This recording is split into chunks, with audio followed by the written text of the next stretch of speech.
Assalamualaikum warahmatullahi wabarakatuh. Bismillahirrahmanirrahim. Bisanadil muttasil ilal imam Abu Daud rahimahullahu ta'ala wa adamallahu nafa'a bi'ulumihi wa bi'ulumi sa'iris salihina fid daraini amin. Sahabat rohama, kita lagi di kebun jagung ini. Mohon doanya biar panennya mantap. Hebatnya jagung ini nanti buahnya untuk santri ya. Daunnya serta batangnya untuk ternak kambing kita. Dan spesialnya, we are in Citayam. Kita ada di Citayam ini kawan-kawan ya. Citayam yang lagi rame. Ya kita memang di desa Citayam.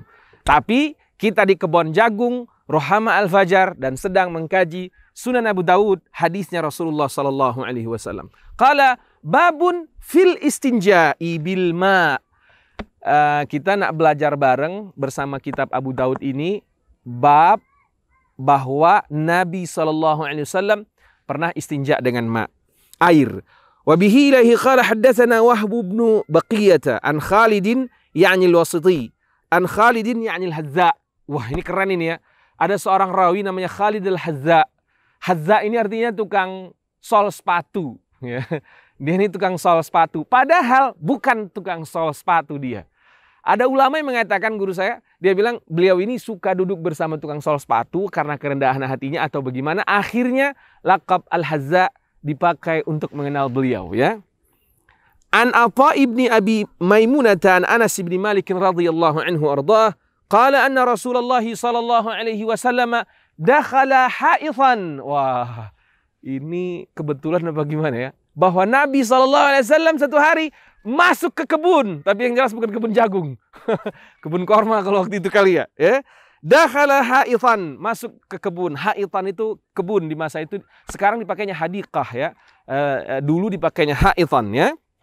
Wa ma'ahu gulamun ma'ahu midha'ah, bersama seorang asisten. Nabi itu kan ada beberapa orang asisten Nabi SAW. Ini Anas bin Malik. Saya yakin rawinya Anas bin Malik. Saya akan sangat yakin yang ikut bersama dia adalah Anas bin Malik.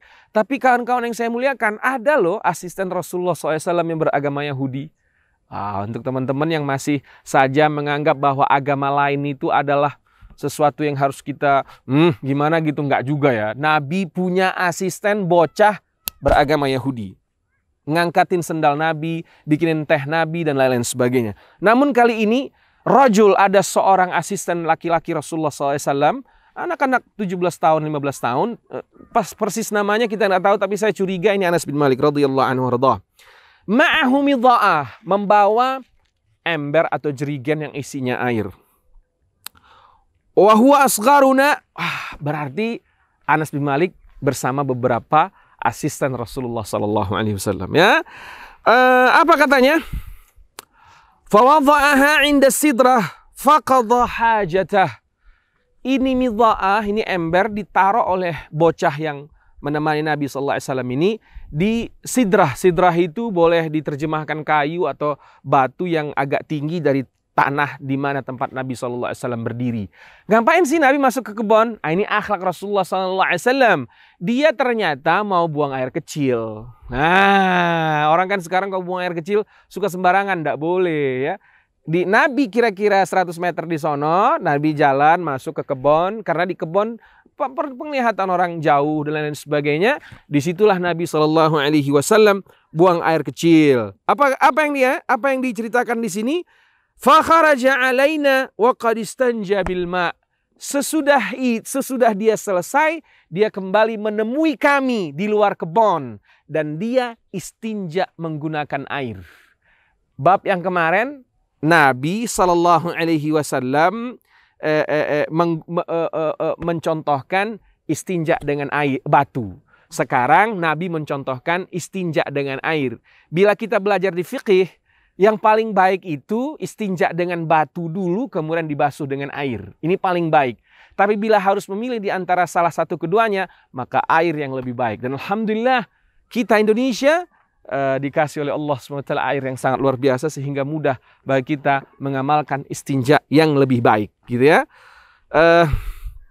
Sahabat rohama yang saya muliakan, di sini saya ingin mengambil beberapa behind makna lain dari teks lain yang dibikin oleh Abu Daud sebagai judul bab.